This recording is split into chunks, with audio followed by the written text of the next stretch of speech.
The Cry in the Park. Dr. James Lawson was a man of quiet devotion. His days were spent in the sterile halls of St. Mary's Hospital, tending to the sick, easing pain, and saving lives. His nights, however, were an entirely different story, silent, lonely, and filled with the echoes of what could have been.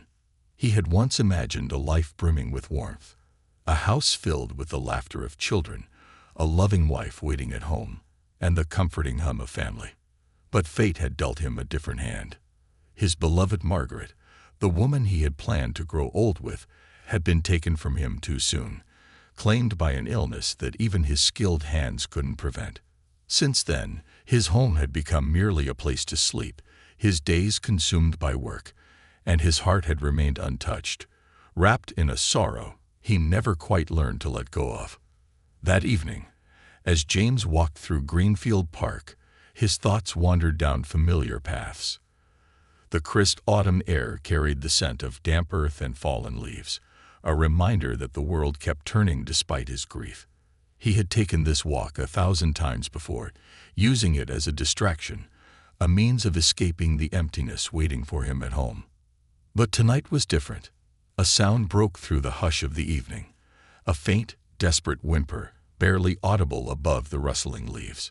James halted, his pulse quickening. He turned his head, straining to listen. There it was again, a cry, small, fragile, unmistakably human. His feet moved before his mind caught up, instincts taking over. He followed the sound, stepping off the path and deeper into the trees.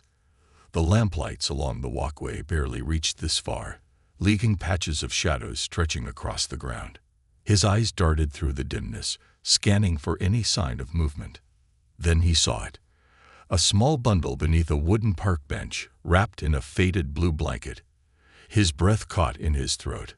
He hesitated only for a second before he dropped to his knees, hands trembling as he reached for the bundle. He peeled back the fabric, revealing the tiny, scrunched-up face of a newborn baby boy. The child wailed, his little fists flailing in the cold night air. James's heart clenched. "Oh, little one," he murmured, his voice thick with emotion. "What are you doing out here all alone?" He glanced around, searching for anyone who might have left the baby behind. The park was nearly deserted, just a few distant joggers, oblivious to what he had just found. His stomach twisted at the realization. The child had been abandoned. Carefully, James lifted the infant into his arms, cradling him against his chest. The moment the baby felt the warmth of his body, his cries softened into tiny hiccups.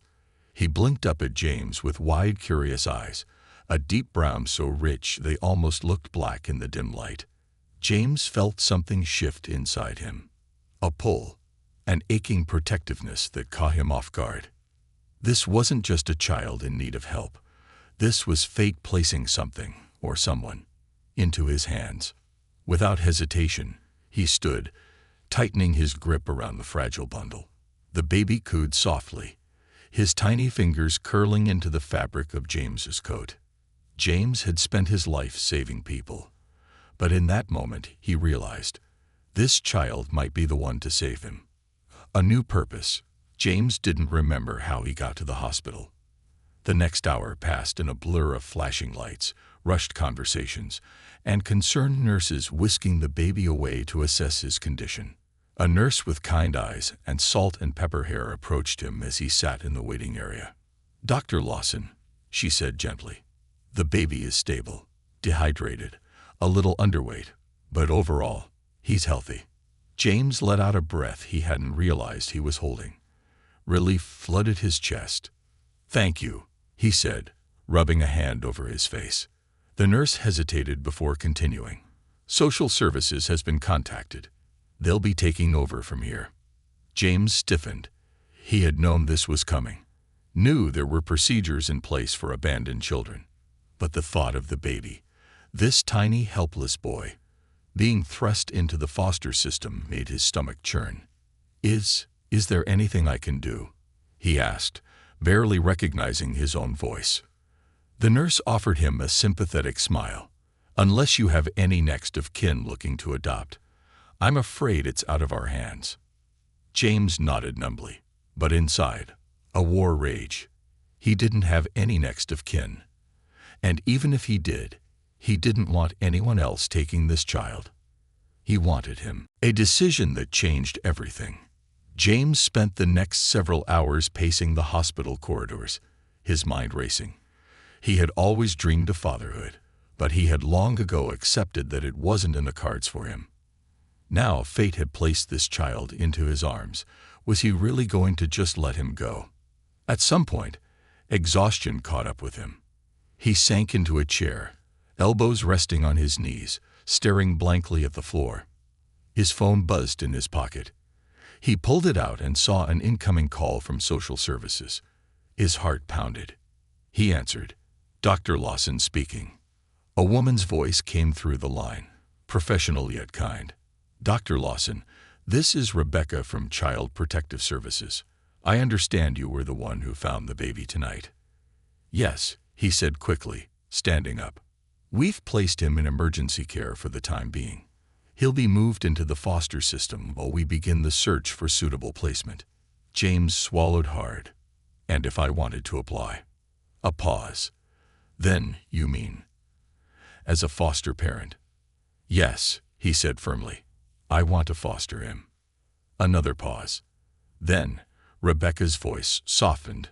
"Dr. Lawson, have you ever been a foster parent before?" "No," he admitted. She exhaled slowly. "It's a big commitment. There are background checks, home inspections, parenting courses. It's not a quick process." "I understand," James said, gripping the phone tighter. "But I have to try. Please, just tell me what I need to do." There was a longer silence this time, as if she were weighing his sincerity. Finally, she spoke. "All right, Dr. Lawson.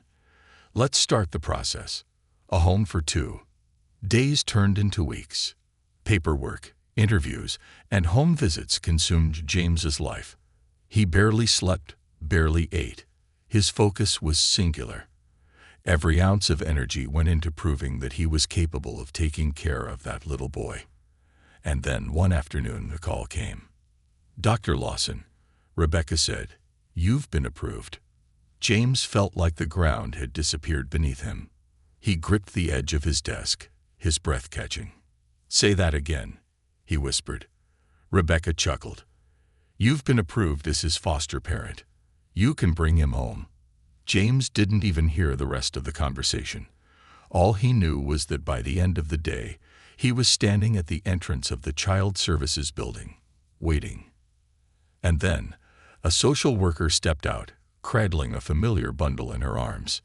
James's throat tightened as he reached out, his arms instantly finding their place around the tiny boy. "Welcome home, little one," he murmured.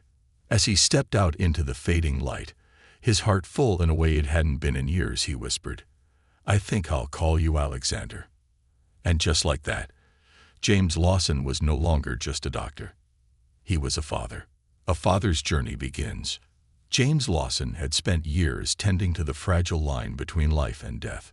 He had performed countless surgeries, stitched wounds both big and small, and comforted grieving families.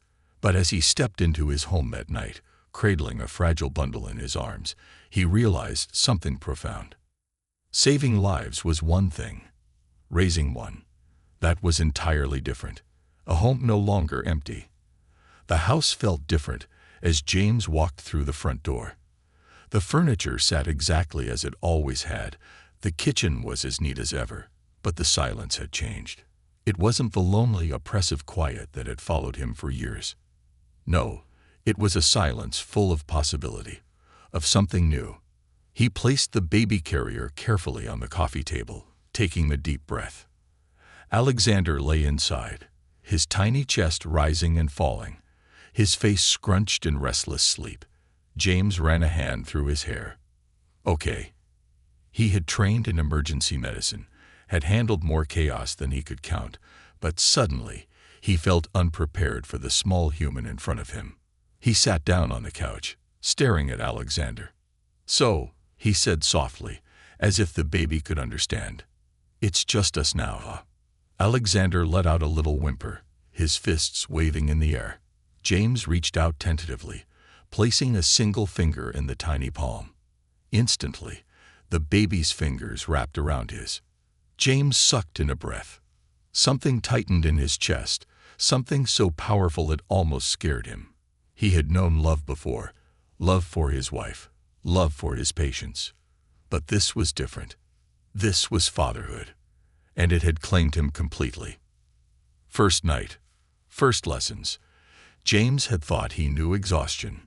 He had pulled 36-hour shifts, operated for 10 hours straight, and worked back-to-back night shifts. Nothing, absolutely nothing, compared to taking care of a newborn. Alexander woke up crying every 2 hours. Each time, James stumbled out of bed, bleary-eyed, whispering reassurances as he checked the baby's diaper, warmed up bottles, and gently rocked him back to sleep. "Sha, it's okay, buddy," James murmured as he paced the living room at 3 a.m. "I know. It's all new. Me too." Alexander sniffled against his shoulder, his tiny body soft and warm. James hummed, rocking side to side, his exhaustion momentarily forgotten. Somewhere deep inside, a long-buried part of him whispered, "This is what you were always meant to do." The next morning, he woke up to the sound of Alexander's cries again. But this time, something was different. He smiled. He smiled because waking up meant Alexander was there. That he wasn't alone anymore. That this house was no longer just a house, it was a home. The learning curve of love. James quickly realized that parenting wasn't just about love, it was about learning. Day by day, he figured things out.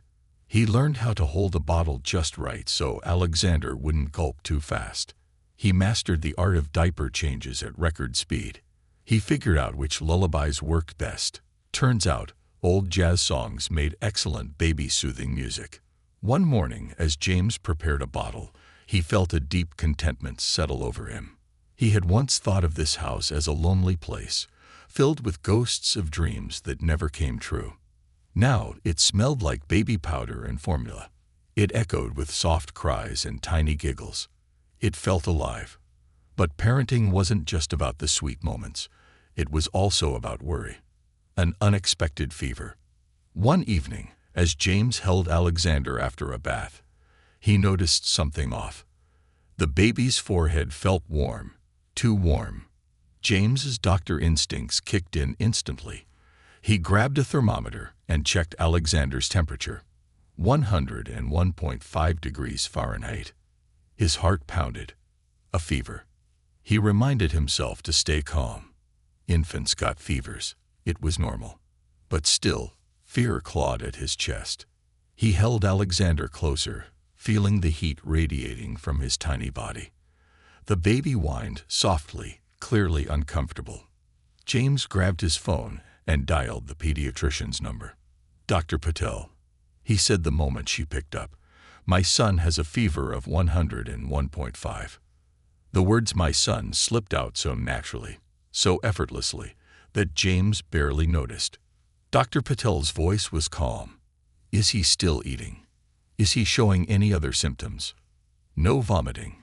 He's fussy but still drinking his bottle." "Good. Keep him hydrated, dress him lightly, and monitor the fever. If it reaches 103 or he stops eating, bring him in." James let out a breath. "Okay. Thank you." For the rest of the night, James stayed by Alexander's side, barely sleeping, watching over him like a hawk. By morning, the fever had broken. James sagged in relief, running a hand through his hair. He realized then that he hadn't been this scared since Margaret had gotten sick. He would do anything to keep this child safe. A name written in the stars. One crisp evening, James took Alexander outside, bundling him up in a warm blanket. He sat on the porch, looking up at the vast expanse of sky. "You know," he said softly, "I've been thinking about your name." The baby gurgled, blinking up at him. James smiled. "I was going to call you Oliver at first. Then I thought about Ethan. But neither felt right." He gazed at the stars, his heart full. Then I remembered Alexander the Great. The baby cooed, kicking his tiny legs. Alexander, James whispered, testing the name on his tongue. A name for someone who changes the world. He looked down at the baby in his arms. I think you've already changed mine.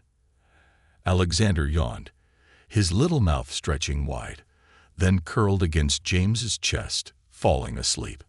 And with that, the name was sealed. The unseen storm approaching.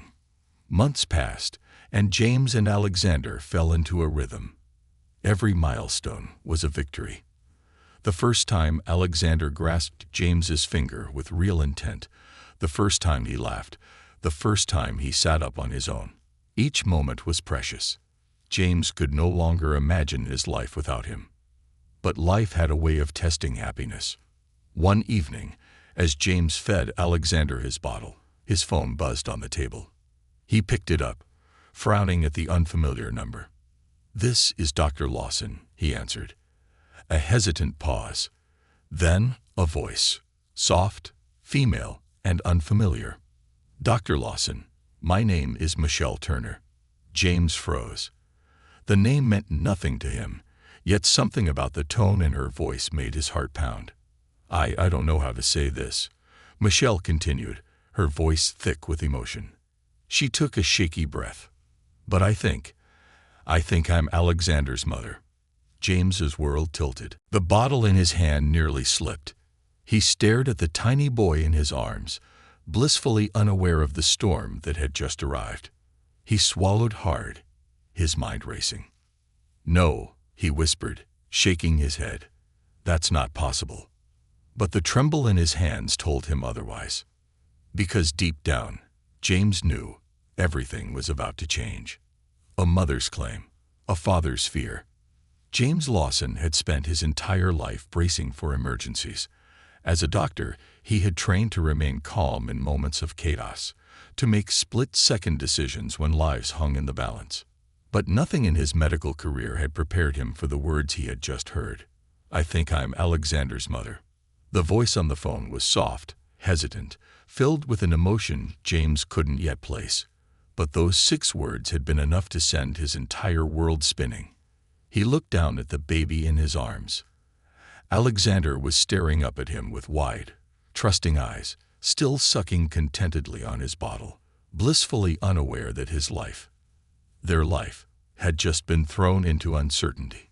James swallowed hard. His grip on the phone tightened. There had to be a mistake. There had to be. Who did you say you were?" he asked, his voice barely above a whisper. A deep breath on the other end of the line. Then, "My name is Michelle Turner." A pause. Then, more urgently, "Please, Dr. Lawson, I need to see him." James's heart pounded against his ribs. He had fought so hard for Alexander. Spent sleepless nights filling out paperwork, attending interviews, proving that he was the right person to raise this child. He had held him through fevers, soothed his cries, and watched his first smiles bloom like sunlight breaking through clouds. He wasn't just fostering Alexander anymore. He was his father. And now someone was trying to take that away. The fear of losing him. James forced himself to breathe. He had to think logically. He had to ask the right questions. "How do you know?" His voice was steady, though his hands trembled as he shifted Alexander in his arms. "How do you know he's yours?" Michelle hesitated. "I don't know for sure. But She sucked in a breath. "I lost a child. I lost a son." Her voice cracked. "And I never stopped looking for him." James exhaled sharply, pressing his fingers to his forehead. This was turning into a nightmare. He had read the file on Alexander's abandonment. There had been no identifying details, no known mother or father, no missing person reports that matched his description. It had been assumed that whoever left him had disappeared for good. But now here she was. Real, present, and wanting to meet her son. James's gut twisted. "I don't know if I can let that happen," he admitted, his voice low. "He's safe here. He's loved here." "I don't doubt that," Michelle said softly. "And I'm not trying to take him away from you, Dr. Lawson. I need to know. I need to see him, to hold him, to be sure." James closed his eyes. He knew what the right thing to do was, but doing it felt like opening the door to a future where Alexander wasn't his anymore. And that was something he wasn't sure he could bear. The meeting that changed everything. 3 days passed before James agreed to meet Michelle. He had spent those nights lying awake, staring at the ceiling, his mind running in circles. What if she really was Alexander's mother? What if she fought for custody? What if the courts decided blood ties mattered more than the love he had given this child? But despite all his fear, one truth remained. Alexander had a right to know. So on a crisp Saturday afternoon, James found himself sitting at a quiet cafe. Alexander bundled up in his arms, waiting. His stomach twisted when he saw her. Michelle Turner was younger than he had expected, early 30s maybe. Her dark brown eyes were filled with something raw, something James recognized all too well: loss. Her hands trembled as she approached the table. She looked at James, but her gaze quickly dropped to the baby in his arms. Alexander gurgled, shifting slightly, his chubby fingers gripping James's sweater. Michelle gasped. A small, choked sound escaped her lips. Can I hold him?" she whispered. James hesitated. Every fiber of his being screamed at him to say no, to shield Alexander from this moment. But then he looked down at the baby, his baby, and knew he couldn't deny Michelle this. Gently, carefully, he shifted Alexander into her waiting arms. The moment Michelle held him, she broke. A sob racked her body as she clutched him close, tears spilling down her cheeks. "Oh my God," she whispered. "Oh my God, you look just like him." James stiffened. "Like who?" Michelle sniffled, brushing a trembling hand over Alexander's curls. "Like David, his father." James sat up straighter. You know who the father is." She nodded, looking up at him, her face drenched in emotion. "I know exactly who he is. The truth of the past." Over the next hour, Michelle unraveled a story that made James's stomach churn. She had been young, barely out of college, when she and David found themselves pregnant. At first, they had been hopeful. They were engaged, ready to start a family, ready to build a future. But then, everything fell apart. David lost his job. Then Michelle lost hers. Their savings disappeared, their apartment was taken away, and soon, they found themselves on the streets. "We tried," Michelle whispered. "God, we tried so hard.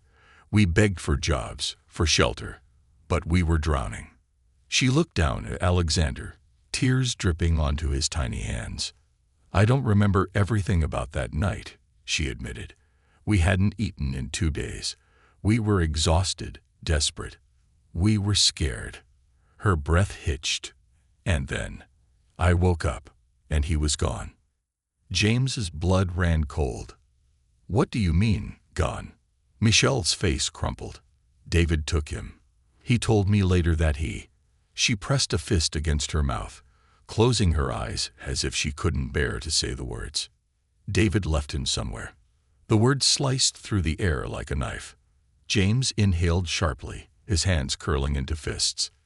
David had abandoned his own son. Michelle shook her head. He swore it was so that someone could find him, someone who could give him a better life. He thought he was doing the right thing. She let out a bitter laugh. But how could he ever think that? James couldn't breathe. He wanted to be furious, wanted to hate this faceless man who had discarded a helpless infant like an unwanted burden. But then he looked at Michelle, at the sheer devastating pain in her eyes, and knew that she had suffered just as much. "I never stopped looking," she whispered. "I filed reports, I searched hospitals, I searched the system. But nothing. I thought he was dead." Her voice broke. "I thought I had lost my son forever." A long silence stretched between them. James exhaled shakily. He looked down at Alexander, who was still nestled in Michelle's arms, oblivious to the storm raging around him. For so long, James had feared this moment, feared that someone would come to take Alexander away. But now, staring at Michelle, he realized the truth. This wasn't about him. It was about Alexander. And the question James had to ask himself was this: would he fight to keep Alexander to himself? Or would he do what was right, even if it broke him? A father's hardest choice. James looked up, meeting Michelle's teary gaze. "I don't know what happens next," he admitted, "but I know one thing." He reached out, placing a hand gently on Alexander's back. "This little boy," his voice softened, "he deserves to know where he comes from." Michelle's lips trembled. "And what about you?" James swallowed the lump in his throat. "I don't know," he whispered. But as he watched Alexander sleep peacefully in Michelle's arms, one terrifying truth settled in his heart. His days as the only father Alexander had ever known might be numbered. A battle of the heart. James Lawson had spent the last year building a life around Alexander. He had become accustomed to the rhythm of fatherhood. The soft giggles in the morning, the sleepy murmurs in the evening, the tiny fingers that always seemed to find their way into his hand for comfort. But now, in the space of a single conversation, that foundation had begun to crack. Michelle Turner was real. Her pain was real. And her claim to Alexander, her son, was something James couldn't ignore. For the next week, the weight of that truth pressed on his chest like a boulder. He couldn't eat, couldn't sleep. He went to work and saw patients, but his mind was elsewhere, caught in a cycle of fear and doubt. Every time he looked at Alexander, a silent question hung in the air. Was he losing him? A decision to make. James wasn't naive. He knew the law. Blood relations mattered in custody battles. If Michelle decided to push for parental rights, there was a chance, a real chance, that James would be forced to let Alexander go. The mere thought of it sent a spike of panic through his chest. But there was something else, something gnawing at the edges of his heart. Was keeping Alexander away from his mother truly the right thing to do? The child deserved to know where he came from. He deserved to have all the love available to him. But how did James open that door without shutting his own? A risk worth taking. After a week of internal struggle, James called Michelle. "We need to talk," he said simply. That evening, they'd met at the park, the very park where James had found Alexander all those months ago. The air was crisp with the promise of winter, leaves crunching underfoot as they walked side by side. Alexander bundled in James's arms. Michelle looked at her son with longing. "He's so beautiful," she whispered. "I can't believe how much I've missed." James exhaled, tightening his grip on Alexander. "I won't pretend this is easy for me." "I know," she said softly. "It's not easy for me either." A long silence stretched between them. Finally, James stopped walking. He turned to face her. "I don't want to fight," he said. "And I don't want to take him away from you. But I also can't let you take him away from me." Michelle's eyes filled with tears. "I don't want to take him away from you, James. I just want to know him, to be a part of his life." James studied her face. He saw the sincerity there, the love, the regret. He took a deep breath. "Then let's find a way to do this together. Two parents, one child." It started small. Michelle would come over for short visits, an hour here, an hour there. James would sit nearby, always watching, his protective instincts on high alert. At first, Alexander was wary of her. He clung to James, uncertain of this new person who smelled different, sounded different, yet looked at him with such emotion. But then, slowly, things began to change. One afternoon, Michelle sat on the floor with Alexander, stacking blocks. The baby giggled as she built a tall tower, his chubby hands reaching out to knock it over. Michelle gasped playfully, "Oh no, you knocked down my masterpiece." Alexander laughed, clapping his hands. James, watching from the couch, felt something shift inside him. Alexander was happy. And wasn't that all that mattered? The past resurfaces. Just as James was beginning to accept Michelle's presence in Alexander's life, a new complication arose. David Turner, the man who had abandoned his own son, wanted to meet him. James's gut reaction was pure fury. How dare he? He spat when Michelle brought it up. He left Alexander in the cold, alone, defenseless. He doesn't get a second chance. Michelle flinched at his words but didn't back down. I understand why you feel that way. But he's been living with the guilt every day since then. He made a horrible mistake, but he never stopped loving his son. James scoffed. If he loved him, he wouldn't have left him. Michelle's shoulders slumped. You don't think I've told him that 100 times? She sighed. But James, if we believe in second chances for ourselves, we have to at least consider them for him too. James clenched his jaw. He wanted to say no. But deep down, he knew that wasn't his decision to make. It was Alexander's. The first meeting. David Turner arrived at James's house one rainy afternoon. James didn't want him inside. So instead, they met on the porch, standing under the awning as Alexander napped in James's arms. David looked nothing like James had imagined. He wasn't some heartless villain, wasn't a man without remorse. He was broken. His eyes were filled with regret, his shoulders heavy with the weight of a past mistake. He stared at Alexander, his throat working as if he wanted to speak but couldn't. Finally, he swallowed hard and whispered, "I'm so sorry." James's grip on Alexander tightened. "Sorry doesn't erase what you did." "I know," David said, his voice thick. "I know nothing will."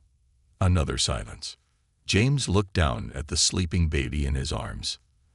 And then, against every instinct, he took a deep breath and handed Alexander to his father. David trembled as he accepted the small, warm bundle. He looked down at his son, his face a mixture of awe and devastation. "I should have been here," he whispered.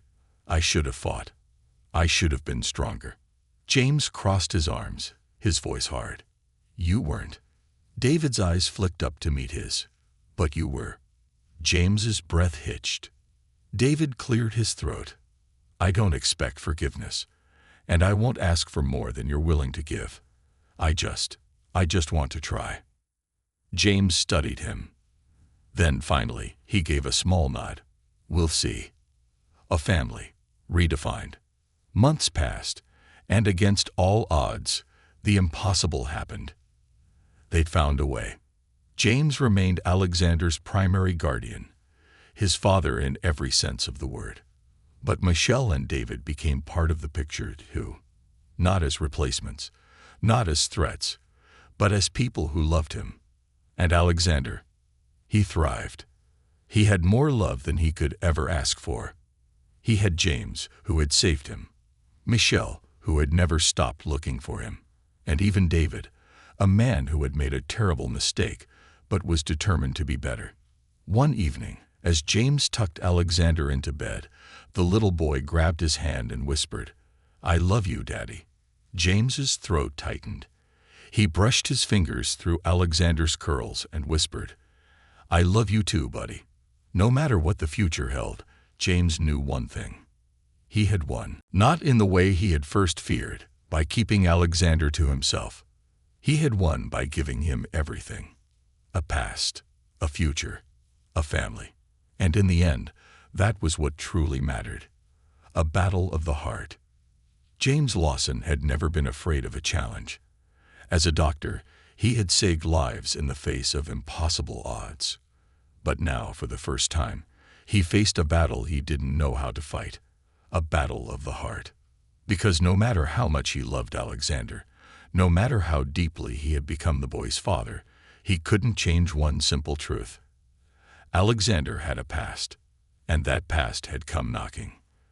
The growing bond between two strangers. Michelle Turner wasn't going anywhere. At first, James had feared she would try to take Alexander away. But as the weeks passed, she proved that her intentions weren't selfish. She wasn't looking to uproot Alexander. She only wanted to know him. So James allowed her visits to become more frequent. They started out brief. An hour at the park, watching Alexander wobble as he tried to take his first steps. Michelle sat beside James on the bench, her hands clasped tightly in her lap, unable to tear her eyes away from her son. Did he say his first word yet? She asked one afternoon, her voice laced with nervous hope. James hesitated before nodding. Yeah. Michelle's face lit up. What was it?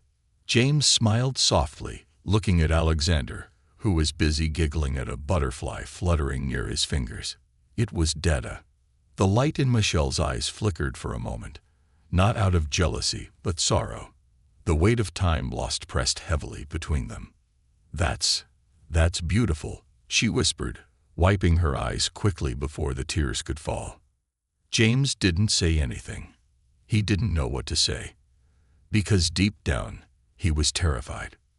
Terrified that, as Alexander got to know Michelle, he would start to need James less. The first time, he called her Mama. It happened one morning in James's living room. Michelle had come over to spend time with Alexander, as she had been doing more and more lately. She sat on the floor, playing with blocks while James observed from the couch, trying to read a medical journal but failing spectacularly. Alexander, now just over a year old, reached for a stuffed rabbit Michelle had brought for him. He grabbed the soft toy, squeezed it close, and then looked up at her with innocent wide eyes. And then he said it. Mama. Michelle froze. James's heart clenched so tightly it felt like a fist was crushing it. For a long moment, the room was utterly silent. Michelle pressed her hands to her mouth, her eyes brimming with emotion. Alexander, blissfully unaware of the significance, simply smiled and hugged the toy to his chest. James exhaled slowly. He had known this would happen eventually. And yet, hearing it, actually hearing it, felt like a knife twisting in his chest. Michelle turned to James, her face stricken with a mix of joy and guilt. I didn't. James forced himself to smile. It's okay. But was it? That night, after Michelle had left, James sat in Alexander's nursery, watching him sleep. The baby's chest rose and fell with slow, even breaths. His tiny hands curled near his face. James ran a hand through his hair, letting out a shaky breath. He had told himself that he could share Alexander, that he could do the right thing. But in his heart, a selfish, ugly fear lingered. What if he wasn't enough anymore? The complication of David Turner. As if things weren't complicated enough, David Turner had entered the picture. James hated him. He tried to be fair. He tried to be objective. But no matter how much he told himself that people could change, that mistakes didn't define a person forever, he couldn't shake the anger he felt. Because David had left Alexander. James had found him. James had raised him. And now David wanted a place in Alexander's life. Not if James had anything to say about it. But Michelle saw things differently. He's trying. She insisted one evening as they sat across from each other at James's kitchen table. James, I know he made an unforgivable mistake, but he's trying to make it right. James clenched his jaw. Some mistakes don't get to be made right. Michelle sighed, rubbing her temples. I'm not asking you to forgive him. I'm asking you to consider what's best for Alexander. James scoffed. What's best for Alexander is stability. Consistency. Not a man who abandoned him. He regrets it every single day. James stood up sharply, gripping the back of his chair. Do you know what I regret? His voice was low, tight, dangerous. That I wasn't there sooner. That I didn't find him the moment he was left in that park. That he had to spend even a second feeling alone in this world. Michelle's eyes filled with tears. James exhaled sharply and turned away, staring out the window. I get it, he said after a long pause. I get why you want to give him a chance, but don't ask me to trust him. I won't. A long silence. Then Michelle whispered, I wouldn't ask that of you. The court summons. Just when James thought he had come to terms with sharing Alexander, the worst happened. A letter arrived in the mail. A court summons. David Turner was petitioning for joint custody. James read the document over and over, his vision blurring with rage. His hands shook. His pulse thundered in his ears. This wasn't supposed to happen. Michelle had sworn she wouldn't take Alexander from him. But David had just declared war. James slammed his fist against the kitchen table, sending a coffee cup shattering to the floor.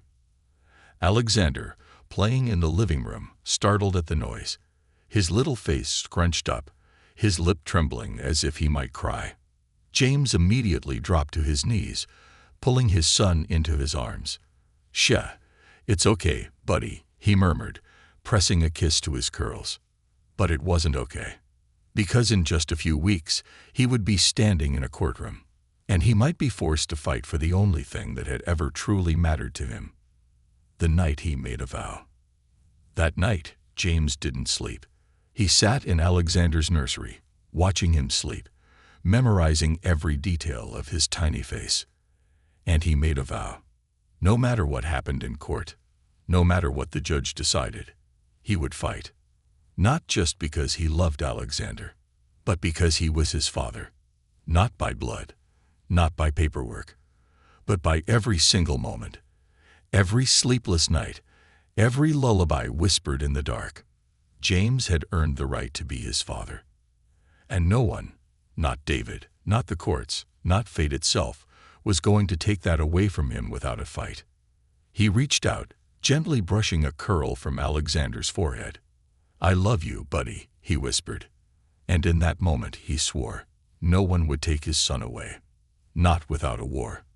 The fight for fatherhood. James Lawson had fought for lives in the operating room. He had battled the odds when patients were wheeled into surgery, their hearts barely holding on. He had faced life and death more times than he could count. But never, not once, had he felt fear like this. Because this time, the person he was fighting for wasn't a patient. It was his son. The court date was set. 3 weeks. 3 weeks to prove that blood wasn't what made a parent. That love, devotion, and sacrifice meant more than genetics. 3 weeks before someone could decide if he still got to be Alexander's father. The preparation for war. James wasted no time. He hired the best family lawyer in the city, Eleanor Wright, a woman known for her fierce courtroom presence and zero-tolerance policy for anything less than justice. When James sat across from her in her high-rise office, hands gripping the armrests of his chair, Eleanor studied him with sharp blue eyes. "You love him?" she asked simply. James's jaw clenched. "More than anything." "Then we fight," she said, steepling her fingers. "But be prepared, Dr. Lawson. Family courts are unpredictable. They favor biological parents in most cases." James's chest tightened. "But I'm all he knows." Eleanor nodded. "And we'll make that crystal clear. We're not just proving that you're a good father. We're proving that removing Alexander from your care would harm him." She flipped open her notebook, already jotting down details. "Tell me everything. From the moment you found him." And so, James told her. Every detail. Every sleepless night. Every fever. Every laugh. Eleanor listened, nodding occasionally. When he finished, she looked up. "You're not just his guardian, Dr. Lawson." She gave him a knowing smile. "You're his dad. And that's what we'll fight for." A rift between 2 mothers and 1 father. While James prepared his case, the tension between him and Michelle deepened. She hadn't known David had filed for custody. When James stormed over to her apartment with the court papers in hand, she had stared at them in stunned silence. He didn't tell me," she murmured, sinking onto the couch. James ran a hand through his hair, frustration mounting. "You expect me to believe that?" Michelle looked up at him, her eyes filled with unused tears. "I swear, James, I had no idea. I thought we were building something together." James exhaled sharply, pacing the room. "Well, David clearly had other plans. Michelle pressed her fingers to her temples. I don't know what to do. James stopped pacing. You make a choice. Michelle looked up. James's voice was steel. You either stand with me, or you stand with him. A war waged in her eyes. She looked away, her hands shaking. James, he's still his father too. A bitter laugh escaped him. No, Michelle. He was a father once, a long time ago. But he left. And I'm the one who picked up the pieces. Michelle closed her eyes, as if she were fighting against her own guilt. I never wanted to hurt you, she whispered. James's voice softened. Then don't. But deep down, he knew it wasn't that simple. The courtroom battle begins. The day of the hearing arrived. James sat at the long oak table in the family courtroom, his lawyer beside him.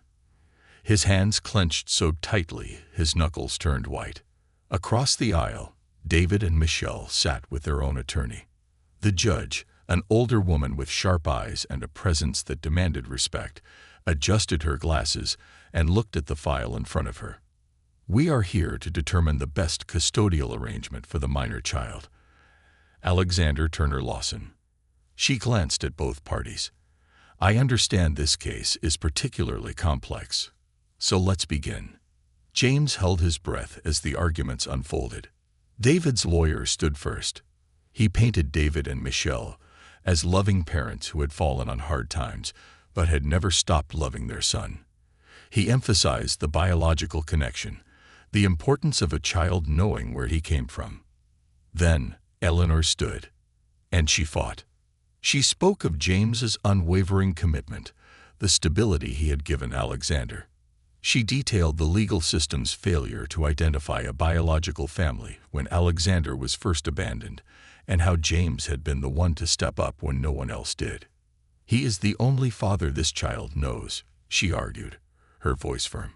And to rip him away from that now would be cruel. David stiffened at her words, but Michelle looked down at her lap. Then came the moment James had dreaded. The judge turned to Alexander's social worker. Ms. Warren, as someone who has overseen the child's welfare, what is your recommendation? The social worker stood, and then she dropped a bombshell. After extensive observation and consideration, she said, looking directly at the judge, I believe the best interest of the child is to remain in the custody of Dr. James Lawson. The room went silent. David's mouth fell open. Michelle gasped. James barely breathed. The judge nodded slowly. Dr. Lawson, do you wish to formally adopt Alexander? James's heart slammed against his ribs. He swallowed hard. Yes, Your Honor. More than anything. The judge turned to David and Michelle. Do you wish to contest this? A long silence. David clenched his jaw, his hands curling into fists. James could see the war waging inside him. But then, he exhaled, and slowly, reluctantly, he shook his head.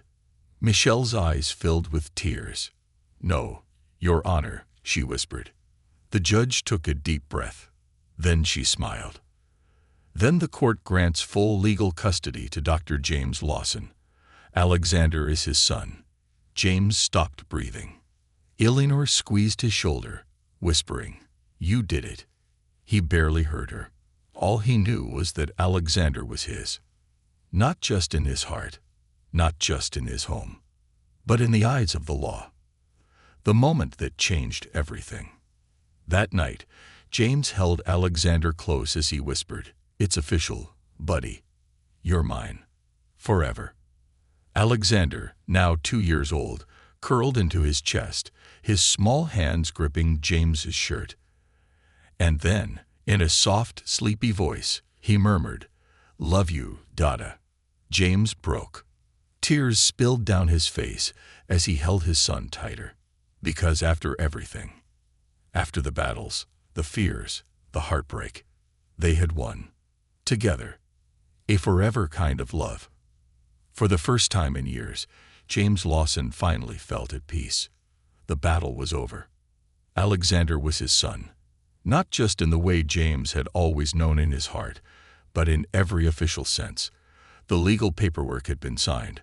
The court had ruled in his favor, and his greatest fear, that someone could take his little boy away, was now nothing more than a ghost of the past.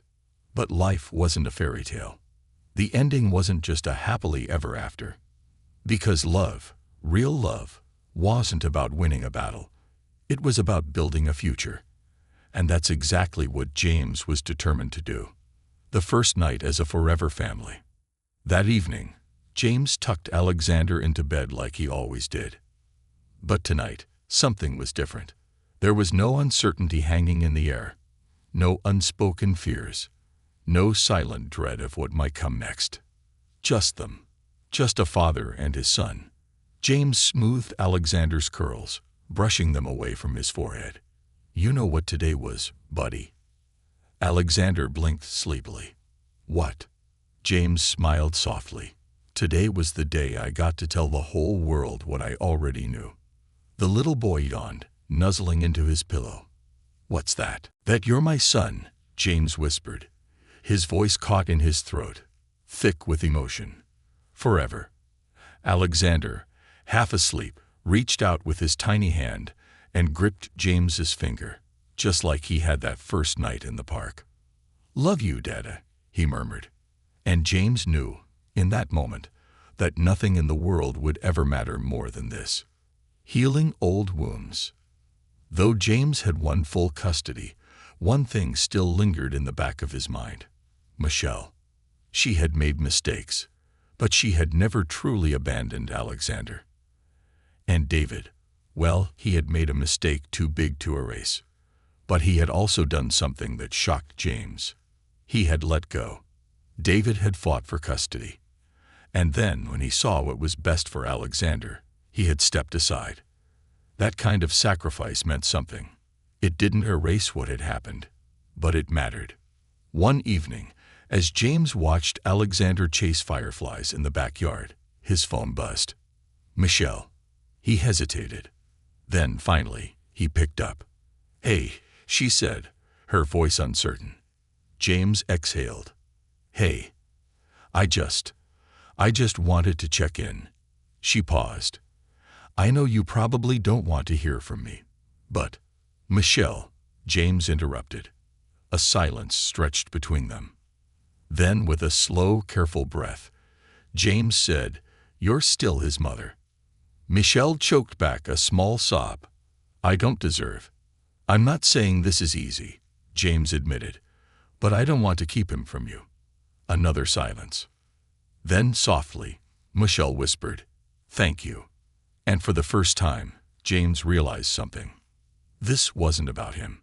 It never had been. It was about Alexander.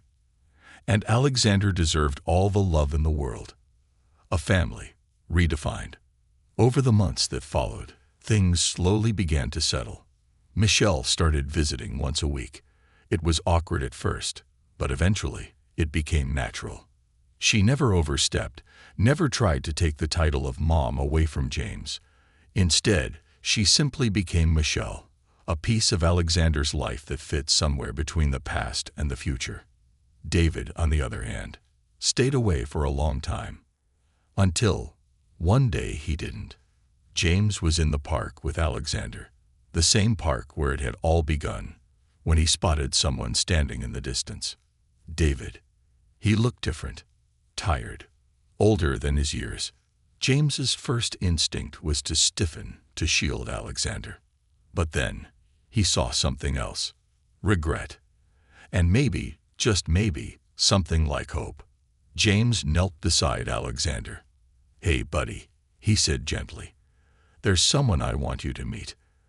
Alexander looked up, curious. "Who?"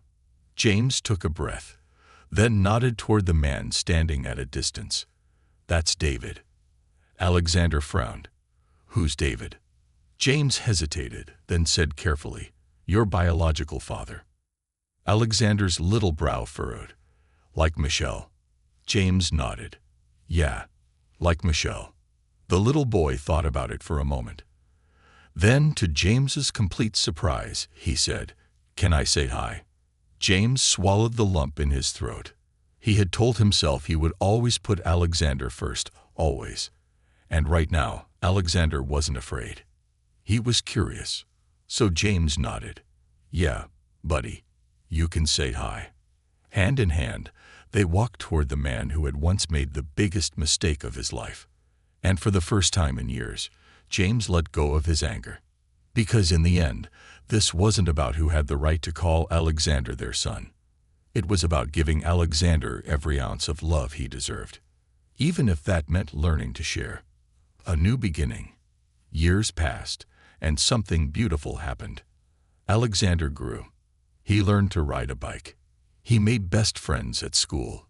He developed a love for science, just like James, and would spend hours in the backyard collecting bugs and asking endless questions about the universe. And through it all, James was there. Every scraped knee, every school play, every birthday. But something else happened, too. Michelle became a steady presence in Alexander's life. David, though still working to earn his son's trust, slowly became a shadow that no longer felt like a threat. And James finally understood something that had taken him years to learn. Love wasn't a competition. It wasn't about who had the strongest claim.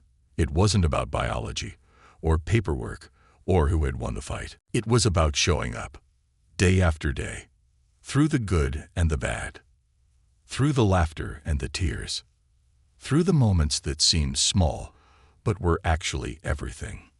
One night, as James tucked an 8-year-old Alexander into bed, the little boy yawned and looked up at him with sleepy eyes.